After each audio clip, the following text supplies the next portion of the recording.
भगवान श्री राम ने कभी भी अपने जीवन में ये नहीं कहा कि मैं भगवान हूँ। भगवान श्री राम ने कभी ये नहीं कहा कि मैं भगवान हूँ, लेकिन मेरे कन्हैया ने अपने जीवन में 1000 बार कहा कि ब्रजवासी चिंता मत करो, मैं तुम्हारी रक्षा करूंगा, और अपने आप को भगवान बता दिया, अपने आप को भगवान बताया। ब्रजवासी चिंता मत करो। आज छोटे से कन्हैया ने अपने हाथों को गिरिराज के नीचे लगाया, उस पर्वत के नीचे लगाया और उसको अधर उठा दिया। अधर उठाकर अपनी इकन्नी अंगुली पर उसको विराजमान कर लिया। बोले गिरिराज महाराज की जय हो। गिरिराज महाराज को मेरे छोटे से कन्हैया ने इकन्नी अंगुली पर धारण किया और सभी ब्रजवासियों से कहा, ब्रजवासियों आओ, मैंने गिरिराज पर्वत उठा लिया है, आप सब इसके नीचे आ जाओ। जितने भी ब्रज 84 कोस के गोप ग्वाल थे, ग्वालिनियां थी, सभी उस पर्वत के नीचे आ गए। माता यशोदा, नंद बाबा सब उस पर्वत के नीचे खड़े हैं और कन्हैया इकन्नी उंगली पर गिरिराज को धारण किए हुए।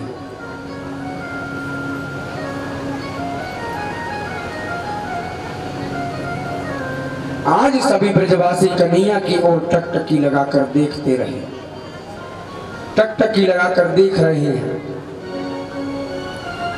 बड़ा ही सुंदर दृश्य है।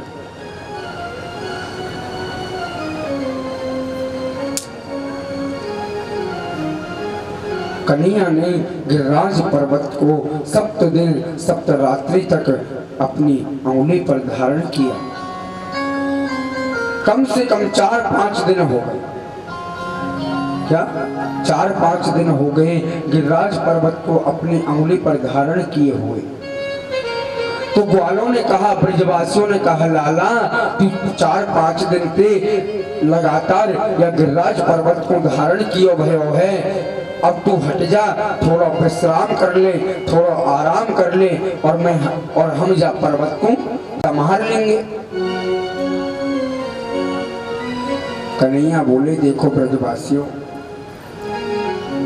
ना मैं थको हूँ, ना मैं परेशान भयो हूँ। ना लाला तू परेशान है गयो होएगो, तू हट जा, हम या गिरिराज पर्वत को संभाल लेंगे।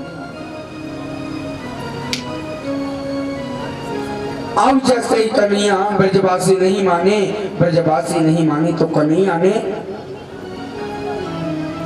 अपनी अंगुली हटानी चाहिए। अंगुली हटाने से पहले सभी ब्रजवासियों ने अपनी अपनी लठियां, अपनी अपनी लाठी उस गिरिराज पर्वत के नीचे लगा ली। और कन्हैया ने जैसे ही अपनी अंगुली हटाई, प्यारे, अंगुली हटाते ही जितनी भी ब्रजवासियों की लठियां उस पर्वत के नीचे लगी थी, सब एक एक करके चट चट करके टूटने लगी। ब्रजवासी बोले, लाला संभारियो, ओ लाला संभारियो, ये पर्वत को गिरो जा रहे हो है। अब कन्हैया ने देखी कि ब्रजवासी इन पर ना सध रहे हो गिरिराज पर्वत, तो तुरंत मेरे कन्हैया ने अपनी अंगुली को फिर से लगा लिया। दोबारा उस पर्वत को अपनी अंगुली पर धारण कर लिया। फिर ब्रजवासी बोले, लाला ये बता, तेरे अंदर इतना जोर कहां से आयो है? तूने ऐसी कहा दवाई खा रखी है, इतना बड़ा पहलवान तू कब से बन गयो कि 7 कोस लंबो और चौड़ो पर्वत तूने अपनी अंगुली पर उठा रखियो? इतनी शक्ति तो मैं कहते आई। कन्हैया बोले, ब्रजवासियों, जब मैंने पर्वत उठायो और जब मैंने पर्वत उठायो तब तुम मोको टकटकी लगाई के देख रहे हैं।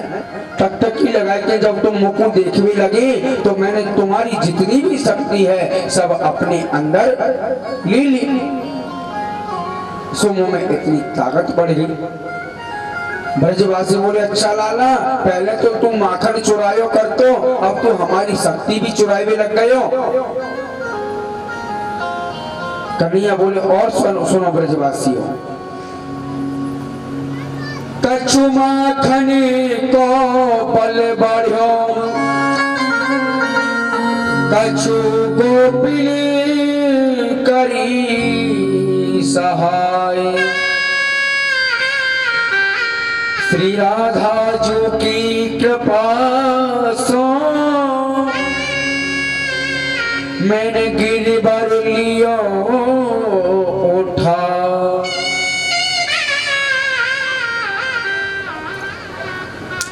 कछु माखन को बल बढ़ियो, कछु गोपी ने करी सहाय, और श्री राधा जो की मुख कृपा भई तो मैंने पर्वत लियो उठा। मैंने गोपियों के घरों में घुसकर वहां जाकर माखन चुरायो, माखन खायो, कछु तो बाको पल बढ़ियो। कछु गोपी ग्वालन ने मेरी सहाय करी और मेरे ऊपर थोड़ी थोड़ी हमारी राधा जी की, हमारी किशोरी जी की कृपा है गई, सो हमने यह पर्वत को उठाई लिया। बोली राधा रानी की जय। कहा न कि जैसे कि राम कृष्ण जो एक हैं, अंतर नहीं निमेष, इनके नयन गंभीर हैं, उनके चपल विशेष। इसी प्रकार हमारे राधा और कृष्ण कोई अलग अलग नहीं है, राधा कृष्ण एक ही हैं। राधा और कृष्ण एक ही हैं। राधा ही कृष्ण है और कृष्ण ही राधा है।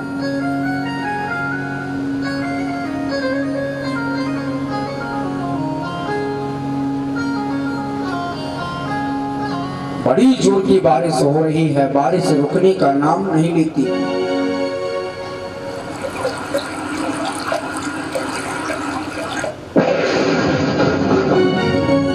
आज इंद्र ने सभी सैनिकों को भेजा और कहा जाओ देख कर आओ, अगर पूरा ब्रजमंडल पानी में डूब गया हो तो बारिश बंद कर देना। आज सैनिक वापस लौट के आए। कन्हैया ने प्यारे जब गिरिराज पर्वत उठाया तो नीचे से शेषनाग ने आकर चारों तरफ बांध लगा दिया ताकि बाहर का जल अंदर ना आए। और एक ऊपर एक कोने पर सुदर्शन चक्र जी बैठे हैं, पानी को सुखा रहे हैं, और दूसरे कोने पर अगस्त मुनि बैठकर जल को पी रहे हैं। अगस्त मुनि जल को पी रहे, तो वहीं की वहीं जल सूखता जा रहा। प्यारे जब सैनिकों ने आकर देखा कि ब्रजमंडल में तो सूखा पड़ा है, सूखा डला हुआ है, भारी बारिश हुई, फिर भी ब्रजमंडल को नहीं बहा पाया।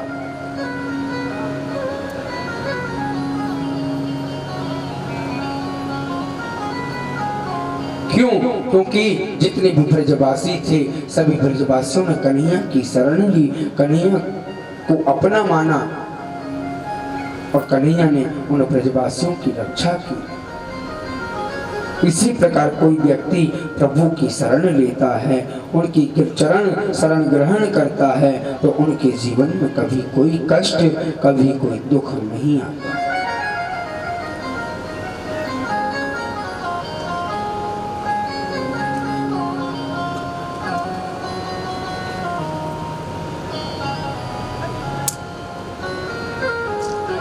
आइए थोड़ी सी कथा है, सुना देते हैं। अगस्त मुनि कौन है बता ही देते हैं। अगस्त मुनि वो हैं जब माता सीता प्रभु श्री राम से कहा करती थी, प्रभु हम जब भी किसी ब्राह्मण को निमंत्रण देते हैं तो आप ऐसे ब्राह्मण को न्योता दे के आते हो। कोई ब्राह्मण 2 पूरी खाता है, कोई 4 पूरी खाता है, कोई 6 पूरी खाता है, कोई भर पेट भोजन ही नहीं करता।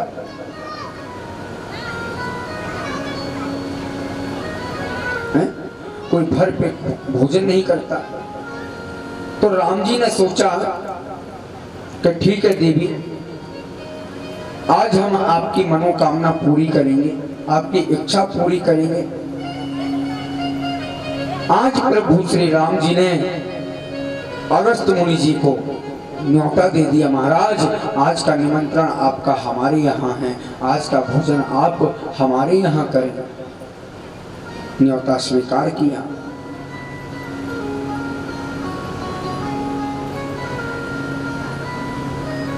अगस्त मुनि आए भगवान राम ने और जानकी जी ने उनका स्वागत किया, चरणों में प्रणाम किया, चरण धोए।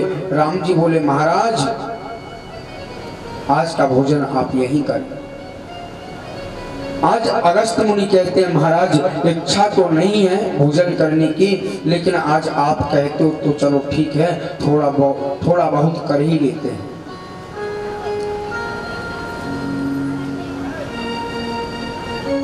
माता जानकी कहती हैं प्रभु मेरी इच्छा तो यह होती है कि मैं ही अपने हाथों से भोजन बनाऊं और मैं ही अपने हाथों से महाराज को भोजन परोसूं।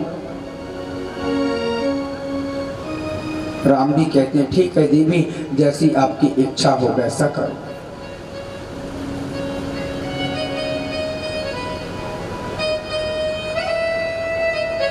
आज माता जानकी ने समझा कि दुबला पतला ब्राह्मण है, कितना खाएगा, 4 5 6 7 8 10 खा लेगा, ज्यादा से ज्यादा 12 पूरी खा ले, कितनी खाएगा। माता जानकी ने बड़ी सुंदर थाली सजाई और उस थाली में तरह तरह के व्यंजन रख दिए, कई कटोरियां उस थाली में रखी हैं। अगस्त मुनि आज नजर डाल के देखते हैं, उस थाली को देखते ही रह गए। अगस्त जी मन में सोचते हैं कि ये कटोरी इतनी रख के लाई है माता जानकी, इनको अपने मुंह में डालूं या नाक में डालूं या आंख में डालूं, कैसे खाऊं इनको, बहुत सारा व्यंजन है।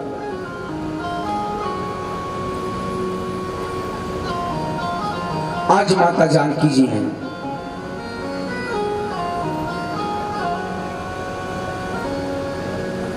महाराज को भोजन कराना शुरू किया। अगस्त मुनि बोले हंसी तो मुझे इसलिए आ रही है कि इसमें इतना व्यंजन रखा हुआ है।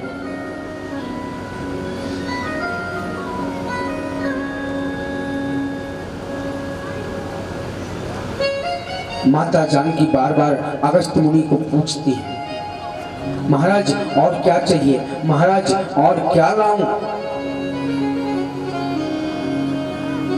अगस्त मुनि बोले देखो देवी बार बार हमें ठहनो मत, बार बार पूछो मत, हमें ये अच्छा नहीं लगता। अगर भोजन कराना ही है तो ढंग से कराओ। महाराज ने आज सुबह के 11 बजे का भोजन शुरू किया, सायंकाल का समय हो गया लेकिन महाराज को डकार तक नहीं आई। 11 बजे से भोजन कर रहे हैं, शाम के 8 बज गए 9 बज गए लेकिन महाराज को डकार नहीं आई। माता जानकी बनाते बनाते थक गई, लेकिन अगस्त जी खाते खाते नहीं थके, इतना खा रहे हैं।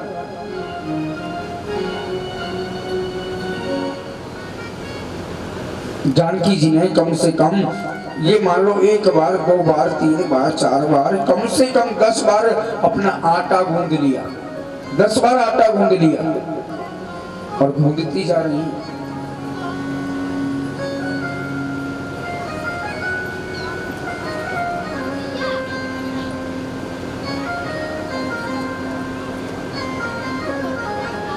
अब जब शाम का समय हुआ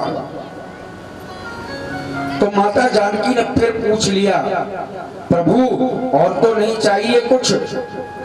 अगस्ती जी बोले देखो मैया अभी तो हमने शुरुआत की है, अगर हमारा पूर्ण होने पे आएगा या आधा हो जाएगा तो हम आपको बता देंगे।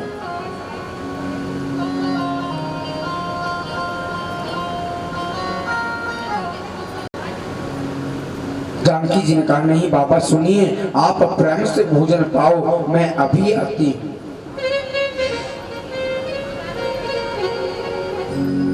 जानकी जी ने गणेश जी की दोनों पत्नियों को बुलाया, रिद्धि सिद्धि वहां पधारी। जानकी जी कहती है देखो रिद्धि सिद्धि महाराज अगस्त जी भोजन कर रहे हैं और कहते हैं यदि कोई व्यक्ति भोजन कर रहा हो तो भोजन की थाली से भूखा नहीं उठना चाहिए, इसलिए जब तक महाराज का भोजन पूर्ण ना हो जाए जब तक आप यहाँ से उठना मत। आज बेचारी रिद्धि सिद्धि भी हार गई, बनाती बनाती थक गई। गणेश जी को बुलाया। आज गणेश जी रसोईया बनकर वहां बैठे हैं, झज्जर हाथ में है और पूड़ी निकाल रहे हैं, पूड़ी सेक रहे हैं।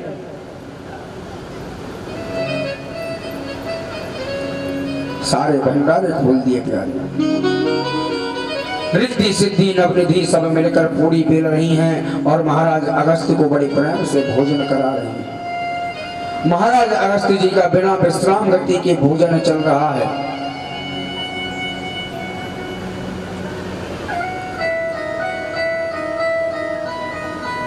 आज फिर माता जानकी जी महाराज अगस्त्य के पास आई और अगस्त्य जी के पास आकर बोली, महाराज मैं आपको प्रणाम करती हूँ, अगर आपका भोजन आधा हो जाए तो बता देना, मैं पानी लेके आ जाऊंगा। पानी तो नहीं पीना? कह नहीं नहीं, हमें इकट्ठा पी लेंगे, पहले भोजन करने दो हमें ढंग से।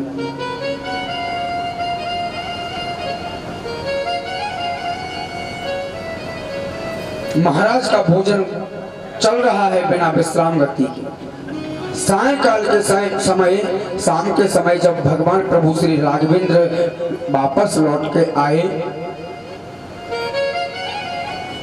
राम जी ने आकर देखा कि माता जानकी बहुत परेशान है, चिंतित है। गणपति महाराज चिंता में हैं, रिद्धि सिद्धि नवनिधि सब हार चुकी हैं।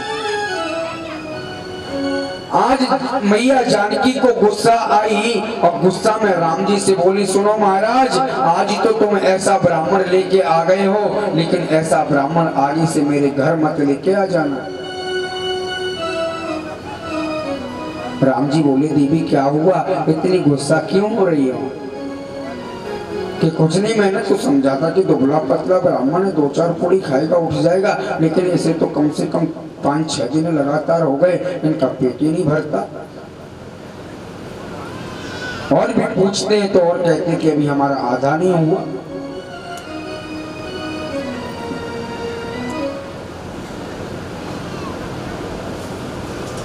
आज राम जी कहते हैं, सुनो देवी, आप खुद मुझे ताना मारती थी कि ऐसा ब्राह्मण ले आते हैं, कोई ब्राह्मण ढंग से भोजन तक नहीं करता,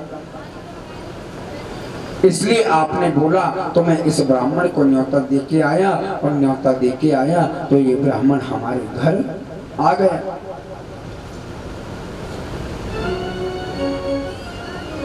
अगस्त्य जी महाराज ने भोजन करते करते राम जी की ओर इशारा कर दिया, महाराज अभी और आगे चलने दें या यहीं रोक दें? राम जी ने इशारा कर दिया, बस महाराज अब बहुत है, हमारी जो धर्म पत्नी है सीता जी बहुत थक चुकी हैं, इसलिए यहीं आप रोक दो। आज 18 दिन तक महाराज अगस्त्य जी का भोजन लगातार चलता रहा, लेकिन पानी की एक भी बूंद नहीं पी।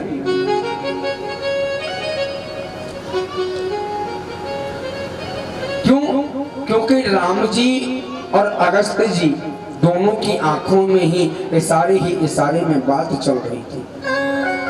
अगर राम जी कहते कि रुक जाओ तो अगस्त्य जी रुक जाते, और राम जी कहते कि शुरू हो जाओ तो अगस्त्य जी फिर शुरू हो जाते। 18वें दिन शाम को जब डकार आई तो अगस्त्य जी बोले, देवी सीता आज हमारे लिए आप जल लाओ, हमें जल पीना है। तो माता जानकी जी गुस्सा में आकर बोली, महाराज हमारे पास तुम्हारे लिए कोई जल नहीं है, हम पे जो भोजन बना करा दिया और 18 दिन तक तुमने भोजन किया, अब जल पियोगे तो पता नहीं कितना पियोगे, हमारे पास नहीं है जल। तो आज अगस्त्य जी कहते हैं कि यदि हमने भोजन ढंग से किया है,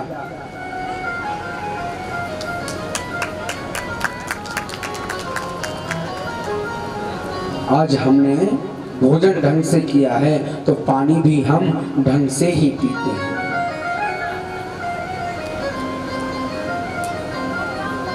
बोलिए व्यासी महाराज की जय हो।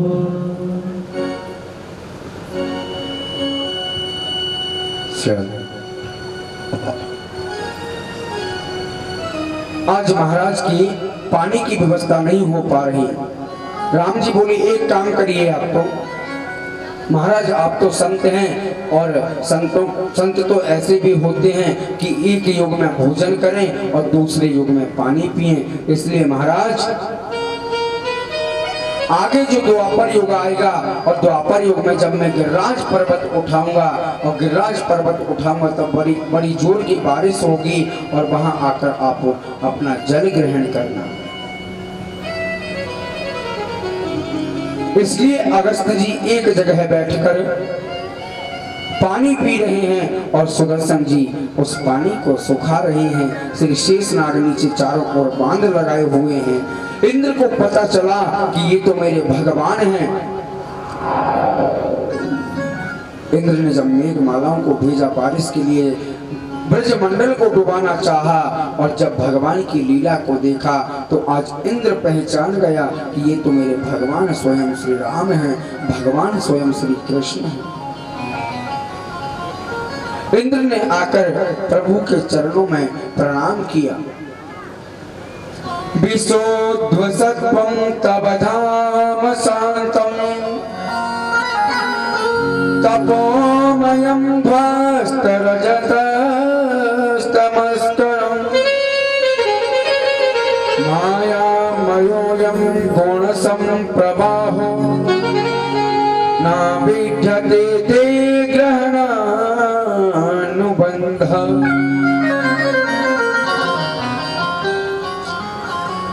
देखिए बड़ा सुंदर भाव। जब ब्रह्मा जी ने भगवान की कई श्लोकों में स्तुति की लेकिन ब्रह्मा जी को भगवान ने माफ नहीं किया और आज हमारे इंद्रदेव ने एक श्लोक में ही स्तुति की तो उस इंद्र को भगवान ने माफ कर दिया। क्यों? क्योंकि जब ब्रह्मा ने भगवान के जितने भी ग्वाल बाल थे, जितने भी बछड़े थे, सबको चुरा लिया और अपने ब्रह्मलोक को ले गए। उनसे कई वर्षों तक उनके ग्वाल बालों को दूर रखा, इसलिए भगवान को अच्छा नहीं लगा। और इंद्र ने क्या किया, जब भगवान पर्वत को उठा रहे थे और जब पर्वत को उठाया तो बारिश करने लगे, आंधी तूफान आया तो भगवान ने इकन्नी अंगुली पर गिरिराज उठाया और सभी ब्रजवासी भगवान के पास आ गए। इंद्र ने उन ग्वाल वालों को, ब्रजवासियों को भगवान से मिलाया, दूर नहीं रखा। इसलिए भगवान ने इंद्र को एक ही मंत्र में, एक ही स्तुति में माफ कर दिया।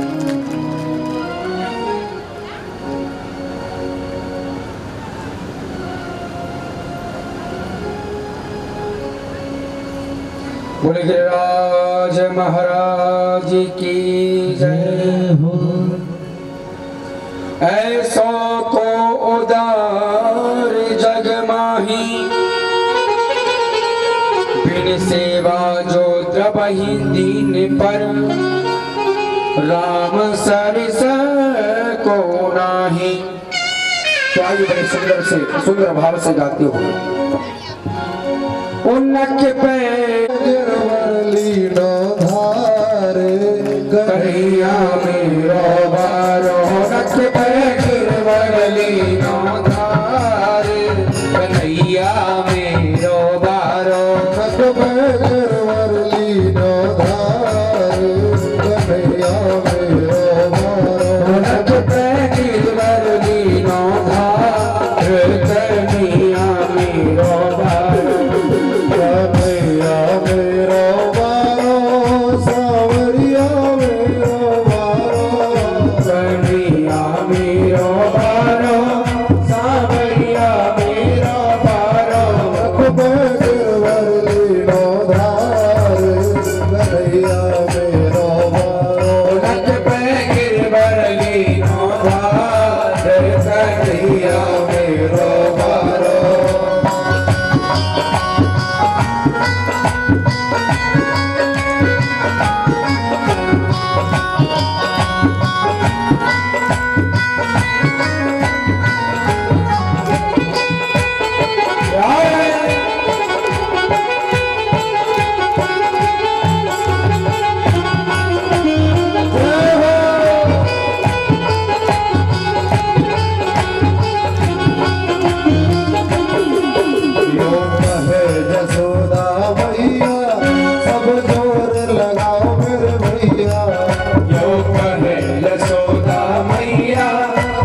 यशोदा मैया सब जोर लगाओ मेरे भैया हरिया कैसे झूले भाई अरे हरी कन्हैया मेरो मारो गिरवरली नौधारे कन्हैया मेरो मारो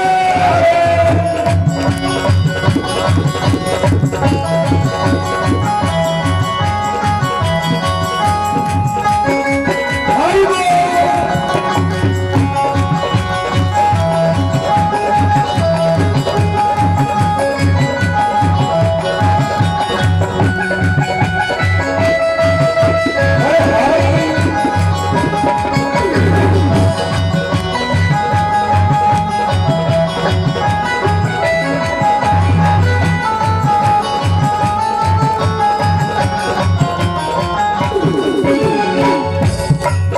मेरे लाला के नरम कन्हैया कहीं मोड़ के न जाए सखी भैया मेरे लाल की नरम कलैया कहीं मोर के न जाए कि भैया मेरे लाला के नरम कन्हैया कहीं मोड़ न जाए सखी भैया मेरे लाल की नरम कलैया कहीं मोर के न जाए कि भैया हरिये गिरवर भारे कन्हैया मेरो मारो उनक की वरली नोरार कन्हैया मेरो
बरस गए हाय कन्हैया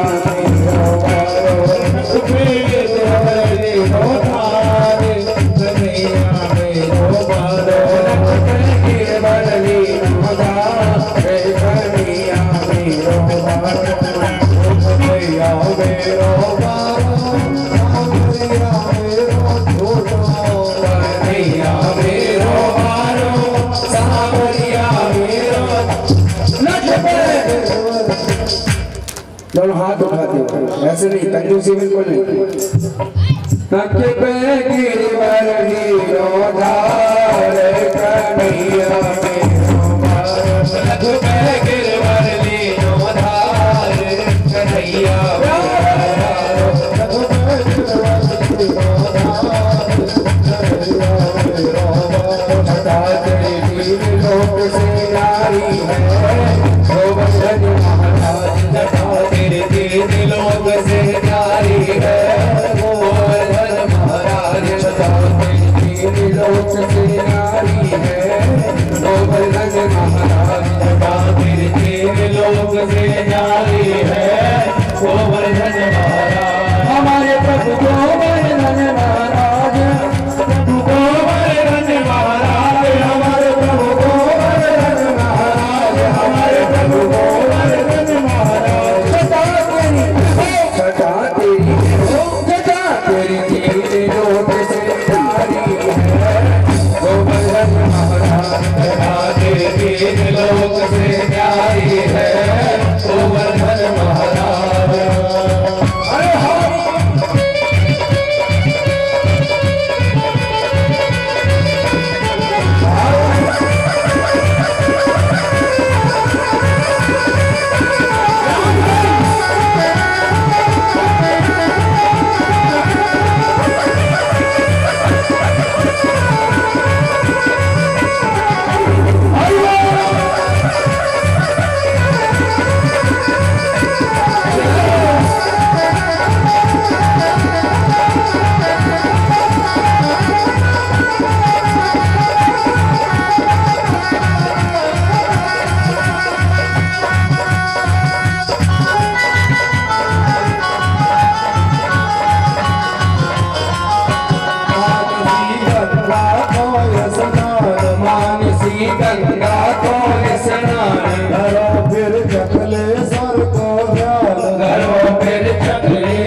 बिगड़े काज, लाज भक्तन की रखे गिरराज, लाज भक्तन की रखे गिरराज। श्याम तेरे चरणन की बलिहारी है, गोवर्धन महाराज।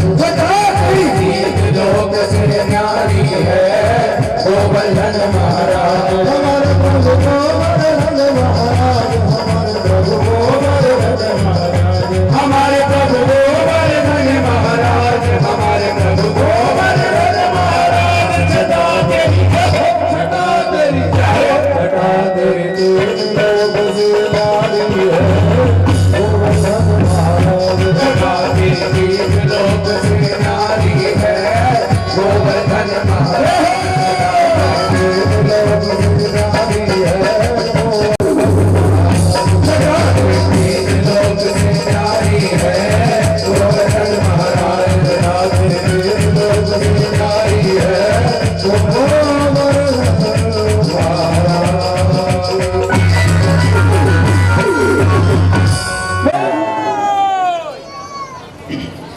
बिल्कुल भी हेल्प नहीं कर सकते प्यारे तुम लोग हैं? बस खाने के गज्जू हो, 2.5 किलो खाने दे दो, हो जाए कंपटीशन। तो आइए पहले हमारे पुरुष वर्ग जो बैठे हैं, बाबा दादा भैया, उनकी आवाज कितनी है आपको बिल्कुल नहीं बोलना है, ठीक है ना? बोल बाकी बिहारी लाल की जय हो। रुक जाइए, लड़की गिरिराज महाराज की देख लो। हाँ, कट नहीं जाए यहाँ से बिल्कुल, अभी आवाज ज्यादा आएगी यहाँ। राधा रानी की,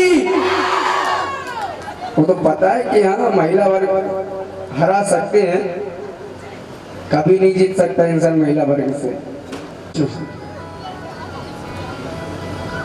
स्वयं इंद्र अपने इंद्रलोक से उतर के आए, कन्हैया को प्रणाम किया, क्षमा याचना की, अपने सोभी गाय के द्वारा, उसके दुग्ध के द्वारा उनका अभिषेक किया गया। उसके पश्चात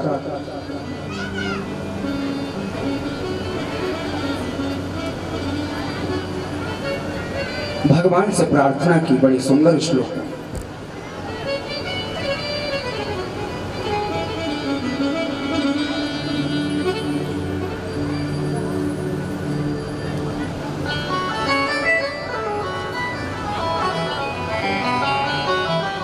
भाव बिन कुछ भी वो देवे,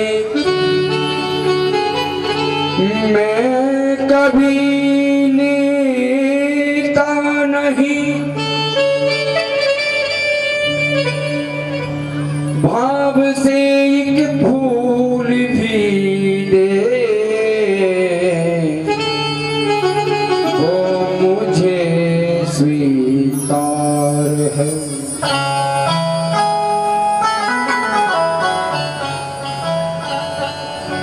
भगवान स्वयं कहते हैं कि कोई व्यक्ति अभिमान बस यदि मुझे 56 भोग भी लगाता है, अभिमान के बस कोई मुझे 56 भोग यदि लगाता है तो उसे 56 भोगों को मैं ग्रहण नहीं करता।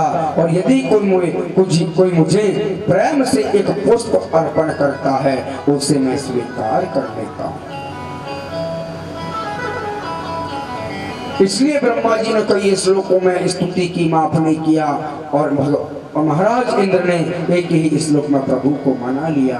ऐसे हैं मेरे बाल कृष्ण प्रभु दया के सागर।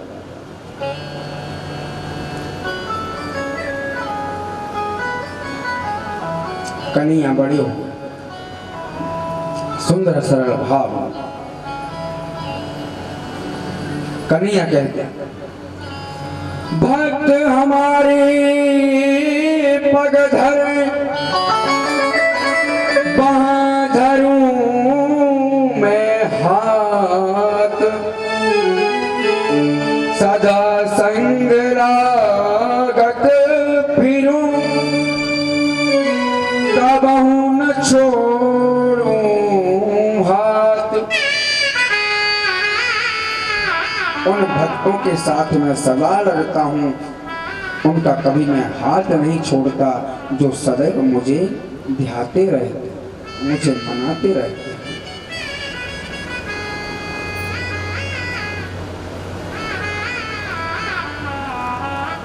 आज कन्हैया ने महाराज इंद्र से कहा, इंद्रदेव मैं आपकी भक्ति से प्रसन्न हूं और जो भी आपको मांगना है कुछ तुम मांगो।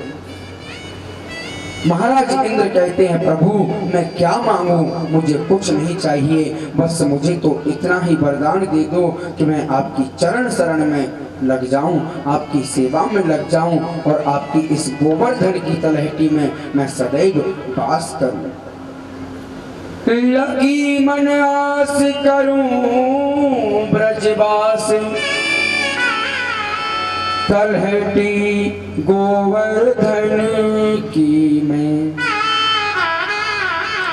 गोविंद मेरी तो बस यही आस है, आपके श्री चरणों में आपकी सेवा में लगा रहा, मुझे गोवर्धन का पास मिलता है।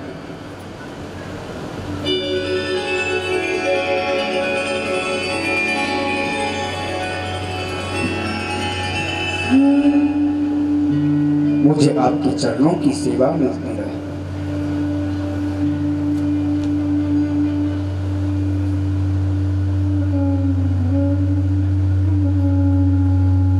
आज कन्हैया से प्रार्थना करके विनती करके महाराज इंद्र वहां से वापस लौट के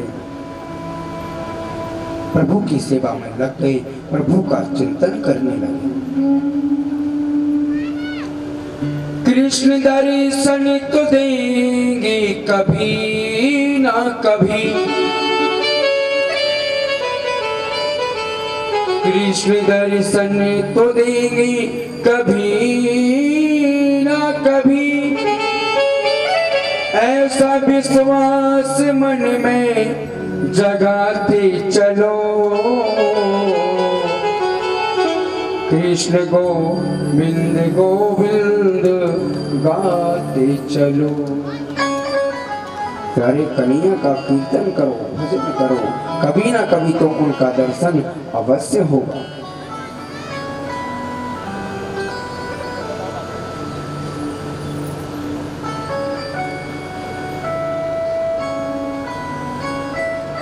कन्हैया अपने नन्हे नन्हे सखाओं के साथ में गौचारण करते हुए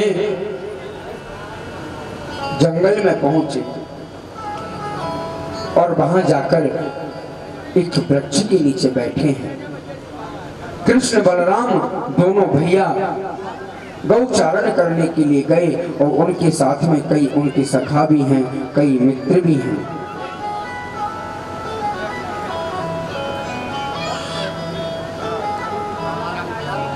कन्हैया ने आज अपने सखाओं से कहा, भैया मुझको बड़ी जोर की भूख लगी है,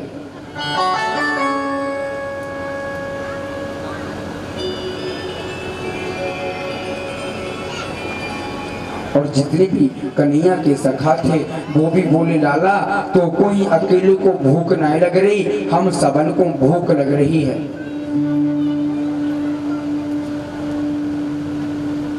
तो कन्हैया कहते हैं, ग्वालों सखाओ, यहाँ से थोड़ी ही दूर पर एक ब्राह्मण का घर है, उस ब्राह्मण के घर में जाओ और वहां से कुछ खाने के योग्य पदार्थ लेके आओ, खाने के लिए भोजन लेके आओ।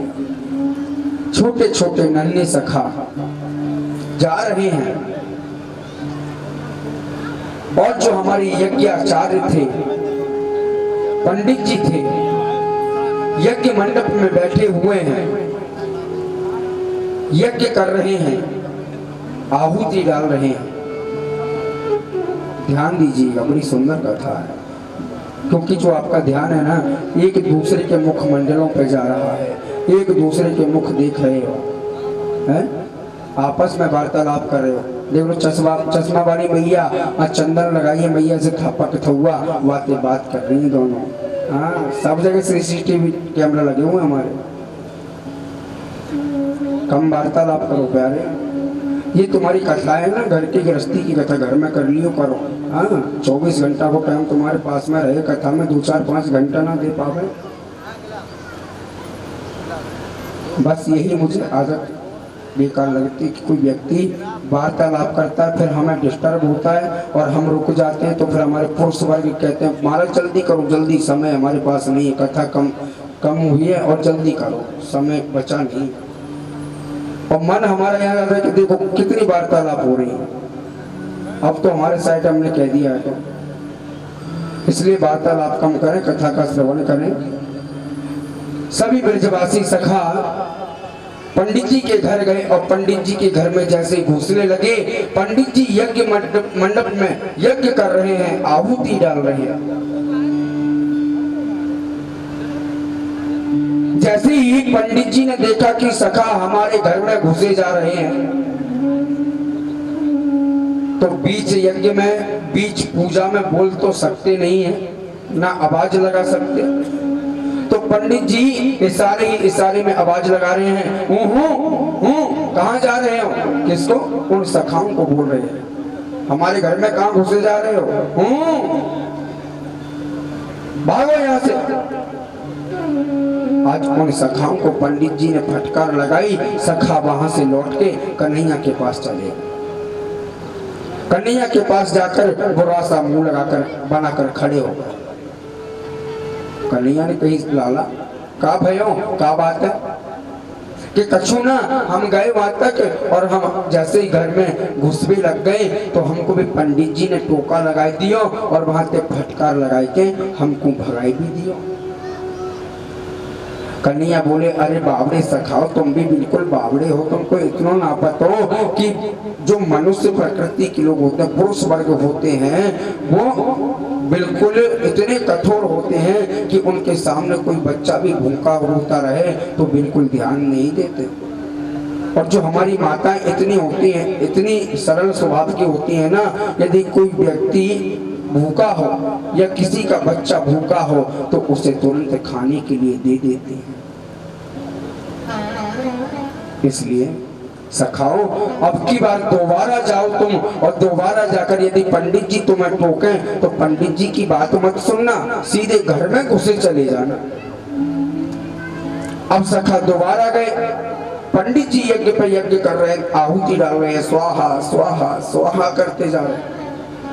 अब जैसे ही सखा अंदर घुसने लगे, पंडित जी ने आवाज लगाई, ओहो। सखा बोले पंडित जी तुम अपना काम करो, हम अपना काम कर भी के आए थे।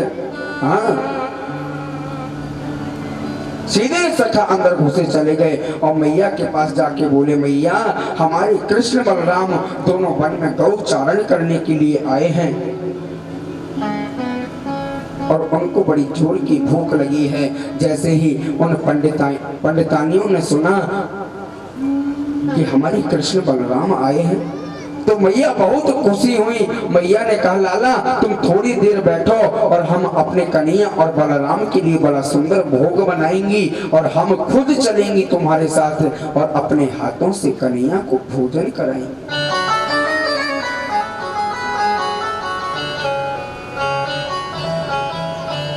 आज मैयाओं ने बड़ा सुंदर भोग बनाया और उन ग्वाल बालों से कहा चलो लालाओ अपन चलते हैं।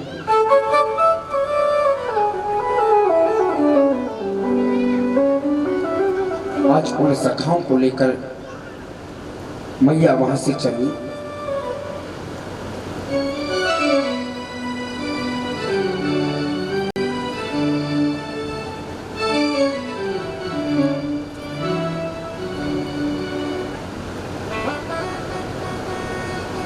और कन्हैया उस वृक्ष के नीचे बैठे हैं। कन्हैया ने देखा कि हमने तो अपने सखाओं को भोजन लाने के लिए कहा था, लेकिन ये कौन स्त्रियों को अपने साथ में लेके आ रही है।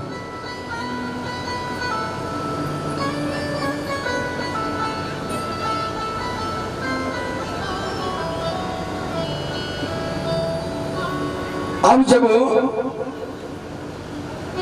वो माताएं उन सखाओं के साथ कन्हैया को भोजन कराने के लिए निकली थी तो पंडित जी आवाज लगाने लगे पंडितानियों को, कहाँ जा रही हो, कहाँ जा रही हो। लेकिन उन पंडितानियों ने बिल्कुल नहीं सुना और सीधी सखाओं के साथ में चली गई।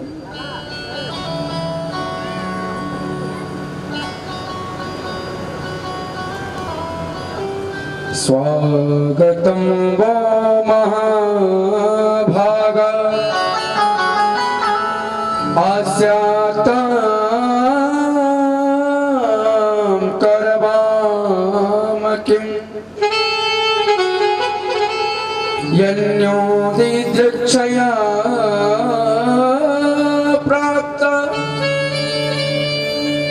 उपपन्नमिदं हिवः। कन्हैया ने उन माताओं का स्वागत किया। स्वागतम वो महाभागा।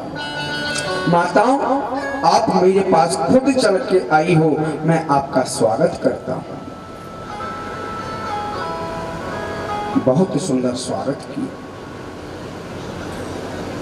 आप बड़ी भाग्यवती हैं। यज्ञ पंडितों की जो पत्नियां थी, बोली गोपाल, आपके लिए हम भोग बनाकर लाई हैं।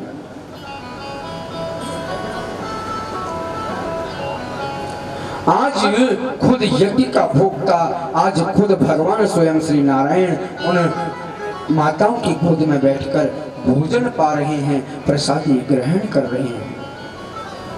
आज उन माताओं ने सखाओं को भी भोजन कराया।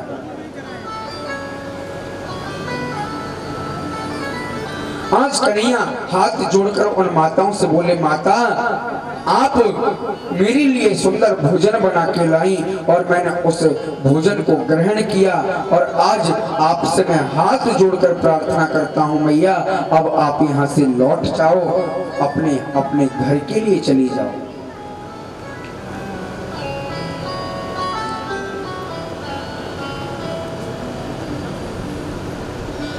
बताओ, आज कन्हैया को अपनी गोद में बिठाल कर भोजन कराने का परिणाम यह हुआ कि कन्हैया ने कह दिया कि अपने घर जाओ, अपने घर के काम काज देखो।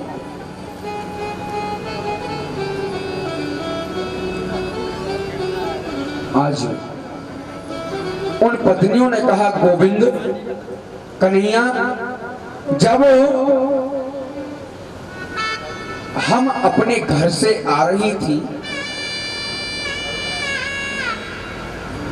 तो हमारे पति हमें देख रहे थे और हमारे पतियों ने हमें आवाज भी लगाई, कहां जा रही हो, लेकिन हमने अपने पतियों की एक भी ना सुनी और हम सीधी तुम्हारे यहाँ चली आई।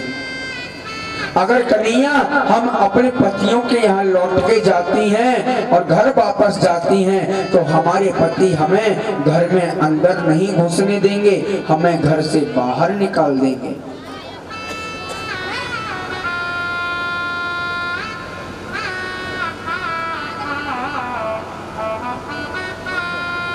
आप जाओ तो सही गोपियों, मैं तो कहता हूं मैया कि जिस प्रकार आपके पति तुम्हारा स्वागत सत्कार करते थे, आज तुम घर लौट के जाओगी तो मैं सत्य कहता हूं कि पहले से भी ज्यादा तुम्हारा आदर सत्कार होगा। तुम जाओ तो सही।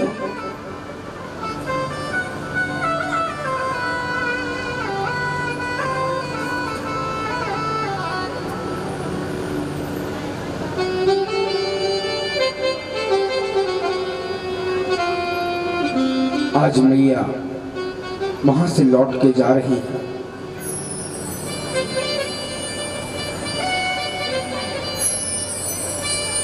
और जैसे ही मैया अपने घर पहुंची,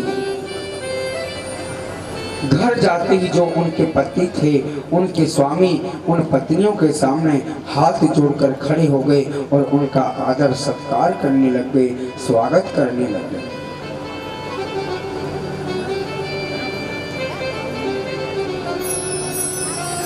बड़ी जोर से उन माताओं का स्वागत किया। चलते हैं बड़े सुंदर प्रसंग की ओर, जो हमारे महाराज का प्रसंग है। बड़ा ही सुंदर भाव यहाँ प्रकट होता है। ब्रज के नंद लाला राधा जू के सांवरिया, सब दुख दूर हुए जब तेरा नाम लिया।